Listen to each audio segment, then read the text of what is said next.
Hello po, part 2. Ah, ito po, papakita ko po sa inyong picture.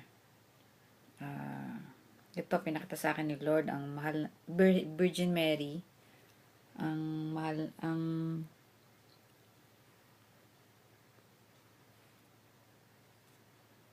yan, Virgin Mary. Then may hawak na baby. Kasi narinig ko to, nakikinig kasi ako kay Brother Eli. Sabi niya, may nagtanong sa kanya ba't hindi niya sinasamba si Virgin Mary. So, ang sagot ni Brother Eli is si Virgin Mary is tao. Ang dapat nating sambahin isang ang Diyos, Jesus Christ. Yan. At saka advice ko lang po pala no kasi kung merong malakas ang wifi nyo, makinig kayo ng Jesus sa testimony. Testimony of Jesus. Nandun po lahat yung mga iba-ibang mga nag-share about sa na experience nila about kay Lord. Nakaka-touch. Talagang yon, directed po tayo sa kay Lord. Kung hindi, wala pa po nakakita sa kanya. Ako nung araw, hindi ko pa siya na basta cross lang eh. Ipipikita ko cross lang, either puti, tapos may nakasabit lang na gold. Yun yung una kasi hindi ko pa nga alam yung itsura niya talaga. Pero sa kakulitan ko, sabi ko, Lord, gusto kitang makita. Ayun, pinakita niya sa akin yung mukha niya, tapos ang mahal na ama. Ito siya, oh. Nakuha ko to sa sa umaga. Yan. Nakatayo. Bigote pa lang ni Lord. Ayan. Ito nyo yun? Bigote pa lang niya. Alam kong siya na. Kaya hanggat may panahon pa po tayo, hanapin po natin ang Diyos na buhay. Kahit bang bahain tayo dyan, or may bagyo, huwag tayong matatakot. Basta isipin natin ng Panginoon, hindi tayo pababayaan. Yun, yung pananampalataya natin, pagtibayan natin dahil mahal na mahal na mahal tayo ng Panginoon. Ako nagsasabi sa inyo, kahit anong hirap, ako dyan ako inano ni Lord sa pagsubok, dyan niya ako pinatibay. Kaya ngayon kahit 10 Yolanda pa dumating sa buhay ko, nakatayo pa rin ako. Amen, di ba? Totoo yan. Kahit may mga sakit kayo, may yung mga makakaramdaman na talagang kasi utos niya rin yun eh. Pag meron kayong mga problema, itaas niyo sa akin. 'Di ba? At bibigyan ko kayo ng kapahingahan. 'Di ba? Nasa rin yan eh, Bible, ano niyo rin yan eh. Kaya wag tayong yung mga problema. Ako, hindi ko na kumbaga sa akin ngayon, sisiw na ang problema ngayon dahil kasama ko ang Panginoon. Direkta na po tayo sa Kanya. Buhay ang Panginoon. Pinatunayan ko na po yan sa inyo yung mga nakuha kong picture. Kaya lang, pag humingi tayo ng tawad sa Panginoon, pinagsisihan natin yung kasalanan natin, wag na tayong bumalik. Talagang natin na hindi na natin gagawin. Bagkus minsan may tukso talaga, kung magawa man natin, hingi tayo agad ng tawad. Kasi sabi ng Panginoon, hindi natin alam kung kailan tayo babawian ng buhay. Kasi pag nabuhay na tayo ng buhay, dalawa lang yan. Kasi ang judgment natin is yung sa gawa. Diyan tayo husgahan ng Panginoon sa gawa. Diba? Kung namatay tayo, nagnakaw tayo. Saan nyo in-expect? Diba? Ang mga tao, sabi nga ng Panginoon, doon sa mga naririnig kong testimony, ang tao daw, ang alam, pag namatay, napupunta ng heaven. Hindi naman pala. Merong rule. Siyempre, merong proseso si Lord dyan. Diba? Kumbaga, ako, rapist ako, nabaril ako ng pulis, o di ba, hindi man ako nakahingi na tawad sa Panginoon. Tapos isipin ng mga kamag-anak, nasa kasama na siya ng Panginoon. Hindi. Kaya nga po, maraming maling paniniwala, at saka wag na po tayong sa mga yung mga pamahiin ng tao. Ako ganun yung pagkuko ko sa gabi, sabi nila masama yung pala. Kahit magkuko ako, 'di ba? Okay lang kasi hawak ng Panginoon ang buhay ko kahit magkuko ako maghapon Kahit or kahit hindi ako magkuko sa gabi, kung that time hindi pa ako nagkukukunin na ni Lord yung buhay ko, 'di ba? Yun yung mga pamahiin ng tao. Mali, dapat si Lord mag-guide sa atin. Maniwala kay sa akin, tsaka yung mga Buddha. Hindi totoo po yan. Yung mga, di ba, meron yung mga pampaswerte, meron yung mga nagsishare sa Facebook pampaswerte. Hindi po. Tsaka yung mga ano, yung mga sa Chinese, yung mga jade, yung mga meron sila dyan yung mga swerte-swerte. Naku po. Huwag po kayong maniwala. Pag nasa Panginoon kayo, alam nyo kung paano mamalakad ang mga bad spirit. Dadalhin po kayo niyan sa sa baba. Lahat po ng kaya nga sabi sa Bible yung ano ba sa Tagalog yung last, yung katakawan. Yan, maraming ibig sabihin niya katakawan sa, 'di ba? Pagsha-shopping, katakawan sa alak, katakawan sa babae. Alisin po natin 'yan. Sabihin niyo sa Panginoon, Lord, ano po ako,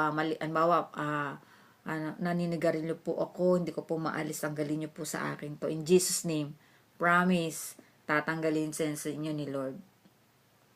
Totoo yan. Marami na ako experience sa Panginoon. Tatanggalin niya po yan. Kahit ano, kasalanan, kahit ano. Minsan nga, kahit na masama ka pa, humingi ka ng tawad sa Panginoon, papatawarin ka niya. Walang limitadong pagmamahal ng Panginoon. Walang unconditional. Diba? Talagang, ika nga nabasa ko rin, solid. Solid ang pagmamahal sa atin ng Panginoon. Kaya sana ibalik natin sa Kanya kung ano yung, di ba? Yung kalugod-lugod sa Panginoon. Pakita rin natin sa Panginoon na mahal din natin siya. Ako ganun Binigay ko ng buhay ko sa Panginoon. Kaya sabi ko, Lord, handa na ako mamatay. Husgahan nila ako, okay lang, tatanggapin ko lahat yan. Tsaka hindi ko rin naman sinasabi sa sarili ko na kahit nagpapakita sa akin ng Panginoon, alam ko yung presence niya, hindi ko naman sinasabing kukunin niya ako, mapupunta ako sa heaven. Still, nandito pa rin ako sa katawan, makasalanan pa rin ako. Still, nagkakaroon pa rin ako ng mga kasalanan. So, wala akong kung kasalanan yon minsan, di ba, minsan nakakalimutan natin. Right away, nag-prepare ako kay Lord. Right away. Tsaka paglabas ko pa lang ng bahay, kumanta tayo ng praising. Paglabas ko ng bahay, kumakanta na ako. Pagsakay ko ng sasakyan, yan. Nagpe-praising na ako, nakikinig. Wala na akong yung sabi nila, worldly music. Wala na. Wala na po sa akin. Yung puro worship song. Hindi po ako makalabas or hindi ako pwedeng nasa labas na hindi ako makikinig ng worship song. Tsaka, palagi ko po siyang pinupuri. Talaga pong dapat natin papurihan ng mahal na Panginoon. Yung bang isipin lang yung pinako siya, pinahirapan siya. Then yung ama, imagine yung mahal na ama, nakikita niya yung anak niya pinarurusahan. Di ba? Lumagay tayo sa nung ama. Baliktarin natin, anak natin nakikitang gano'n, sinasaktan. Tapos nakita niya pang paano patay. Diba? Napaka sakit, super. Talagang ang mahal na ama, sa sobrang pagmamahal din niya sa atin, binigay niya ang anak niyang nag-iisang anak imagine, nag-iisa. Binigay niya para sa kaligtasan, salvation ng hindi lang naman isa, lahat tayo. 'Di ba? Napakabuti ng ama. Kaya nga din sabi ng mahal na Panginoon Jesus, ako at ng ama ay iisa. Kung ano yung nakita ako, nakita nyo na rin ng ama. Dati hindi ko alam yan. Ngayon, alam ko na yan. Marami na akong alaano ngayon sa Bible. Ginaguide ako ni Lord. Totoo. Dito kasi mga yung mga salita niya na nakakapagbigay. Kumbaga, yung salita ng Panginoon, na sa akin yan? Buhay. Buhay ang salita. Pag wala ang Panginoon, miyak nga ako. Sabi ko, Lord, pag wala ka, hindi ko alam kung saan ako pupulutin. Totoo po yan. Ngayon, talaga, kahit saan ako mapunta, kumakain ako, makatingin na ako sa heaven, talagang, I love you, Lord, super. Kaya sabi ko kay Lord, alam mo, Lord, kung gaano kita kamahal. Alam mo yan kung ano yung puso ko para sa'yo.